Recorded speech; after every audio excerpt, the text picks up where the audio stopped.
नमस्कार। हिंदी की पाठशाला यूट्यूब चैनल में आप सबों का स्वागत है। आया दीपक नर पतंग, भ्रमि भ्रमि इवै पड़न,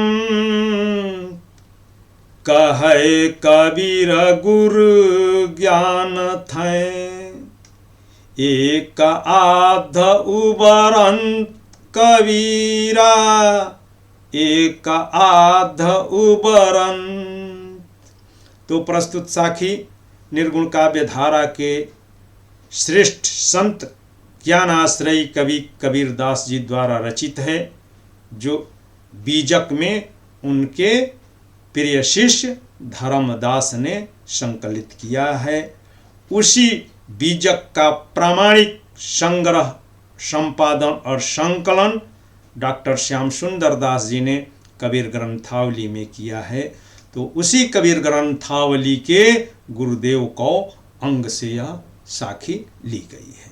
अब इसका जो है प्रसंग क्या है, तो प्रसंग है कि सांसारिक माया मोह के बंधनों से सिर्फ गुरु ही बचा सकता है।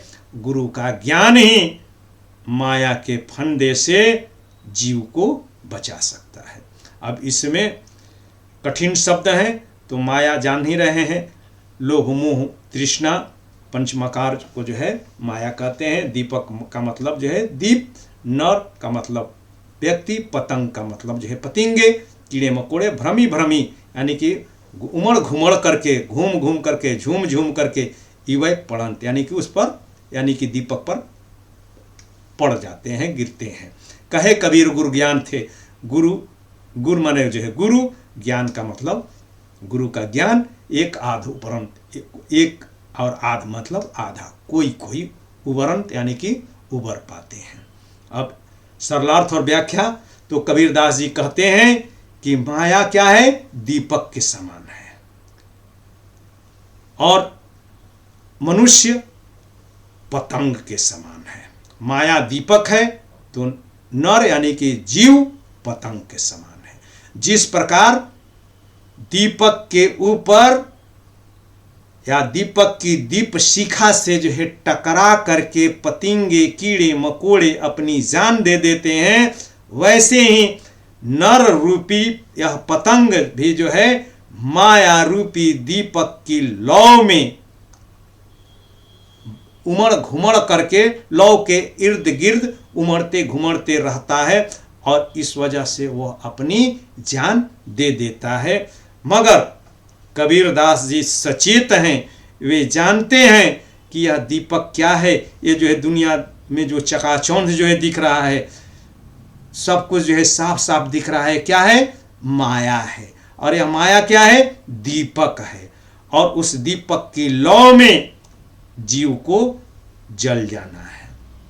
ठीक उसी भांति जैसे कि एक पतंग उस लौ के में पर जो है उमड़ घुमड़ करके लौ के ऊपर जाता है और जल करके भस्म हो जाता है, वैसे ही मनुष्य माया रूपी दीपक की लौ में जल करके भस्म हो जाता है। मगर जो सचेत है, जिसको गुरु का ज्ञान, जिसे गुरु ने ज्ञान दिया है, जो ब्रह्म से परिचित हो गया है, जो अपना आत्म साक्षात्कार कर लिया है, जिसे आत्मज्ञान हो गया है, वह ही इस संसार रूपी जो है माया में के जाल में फंसने से बच सकता है, उसकी नरकीय ज्वाला में जलने से बच सकता है। और वैसा कोई एक आध व्यक्ति ही होता है जिसे सदगुरु का ज्ञान प्राप्त होता है। और इसमें विशेष तो यहाँ पर